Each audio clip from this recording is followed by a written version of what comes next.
Fiancé, ito pala ang pinipreserve. Asa na nga ba? Wish ng EDSI, ito pala.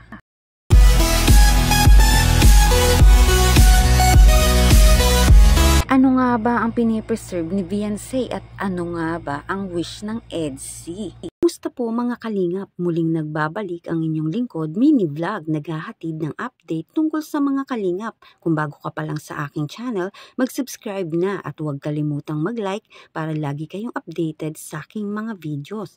Tapusin po muna natin ang video bago po tayo magkomento. Patuloy po natin din na suportahan ang founder po ng Kalingap na si Kuya Val Santos at Kalingap Rab, dahil alam naman natin na madaming natutulungan sila ng mga kababayan natin.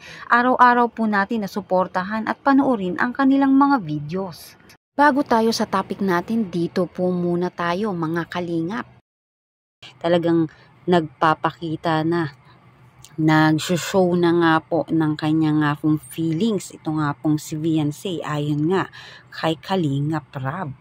At dito nga sa video ni Kalingap Rab, mapapanood natin ang kanya nga pong masasabi dito nga po sa napapansin niya sa love team nga ng EDSI, na talaga namang masasabi natin real na real at napakaswerte talaga ni Papa Eds dito nga kay Fiancé. Napanood ko yung EDSI, grabe po.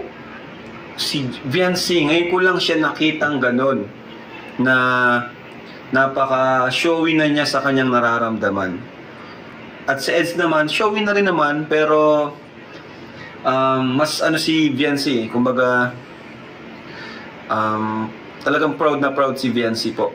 Sabi ko nga ay napakaswerte ni Edo kay Fiancé kasi napaka-matured ni Fiancé. Pero yung pag nag-uusap sila, parang si Edo pa yung natatameme. Di ba? At yan nga ang mga nabanggit nga ni Kalingap Rab, na kahit siya ay nagugulat dito nga po kay Fiancé dahil nga sa kanya nga pong mga nakikita. Kung ano mangyayari sa kanila, sana ay yung wish natin matupad. Onti lang. Tamo, onti lang yun. Kahit si Kalingap Rab, maganda syempre ang wish para dito nga po sa love team ng EDSI. Kaya naman tayo patuloy din nating hilingin ang kagandahan ng love team na ito. At mapapanood naman natin ang kantahan nga po ng dalawa nga pong ito na si Kalingap Edo at Fiancé. Talaga namang siguro ito nga ang favorite song nila. Ikaw lang at ako ang magsasabi lang ay wala, ganda na ganda, I love you. Wala na. I love you. Sana ako.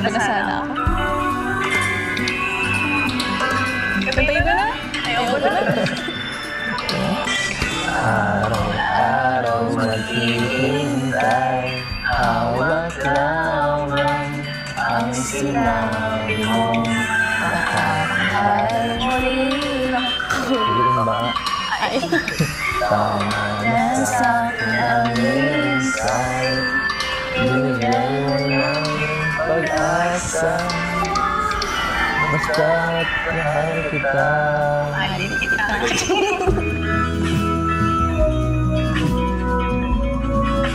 Ano, kinilig din ba kayo sa kanta nitong dalawang to? Ito nga rin, sa susunod na video, nag-wish din ang EDSI.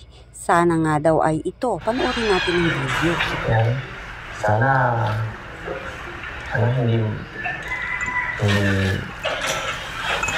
sila mas pang-iwan tayo at sana hindi mawala ang EDSI. Sana hindi mo ko iwan.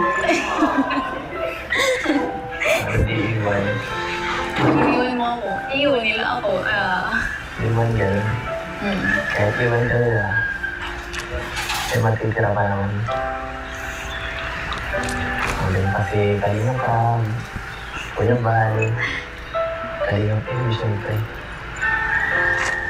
Kahit nga po ang EDSI ay nagwi-wish na sana nga wag silang iwan ng kanilang mga supporters, mga fans, at syempre alam naman natin na kahit mawala man ang EDSI ay nandyan pa rin si Papa Eds kay Fiancé. Dumako naman tayo dito mga kalingap, Beyonce. Ito pala ang pinipreserve. Ano nga bang pinipreserve at tinatago ni Beyonce para nga maingatan ito? Dito mapapanood natin sa video ni Kalingap JJ, mga kalingap.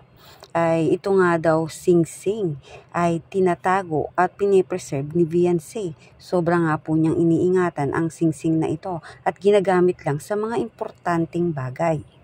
Piling ko po yun. Sabi niya po ay pre-preserve lang ako. Sabihin ko talaga, yung sing-sing talaga ni Beyonce, hindi lang naman po yung pang-araw-araw or daily use. Ibig sabihin po, pinipreserve niya po yung bagay niya kasi yung bagay niya po yun ay napakahalaga.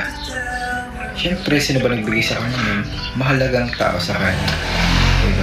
Which is pinakamamahal niya, na-admire niya before, pero ngayon mahal na niya. Mahal na nila isa't isa, guys. So yun, pinipreserve mo ito mga kalingap, diba? So yung sing-sing po na either tatagal sa cabinet, sa drawer box, or etc. Yun po yung dahilan kung ba't hindi po na gagamit po ng Beyonce during vlog. So yun mga kalingap ang dahilan. Yan po ang dahilan kung bakit nakapreserve lang po yung yung sing-sing po ni Beyonce. Actually, naman po huwag po kayong magbabase sa sing-sing mga kalingap, sa mga EDSI supporters po dyan. Huwag po kayong magbabase sa sing-sing kasi po yung sing-sing po na yan, hindi po yan sukatan ng kanilang pagmamahalan mga kalingap. Ang kanilang masusukat ng pagmamahalan, guys. At yan nga mga kalingap na nalaman natin na iniingatan at pinipreserve ni Beyonce ang sing-sing na ibinigay sa kanya ni Papa Eds. Ganun naman pala, hindi naman pala mga kalingap nawawala.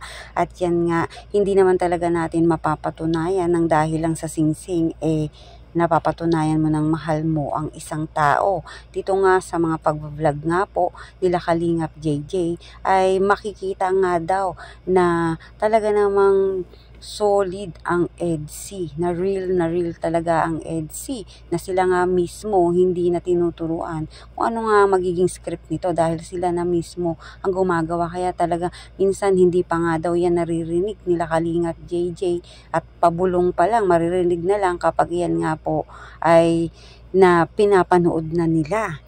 Dahil may sarili nga po itong dalawang ito na talaga nagiging script na lumalabas na tunay sa kanilang mga kalooban. Panoorin natin ang video ni Kalingap JJ. Talaga sila ng topic, tapos sila na pong bahala mag-usap. Actually nga po yung topic nga po na yun, nadidisregard din po yun minsan po. Ibig sabihin po nawawala po yung topic po na yun kasi may sarili silang topic, guys.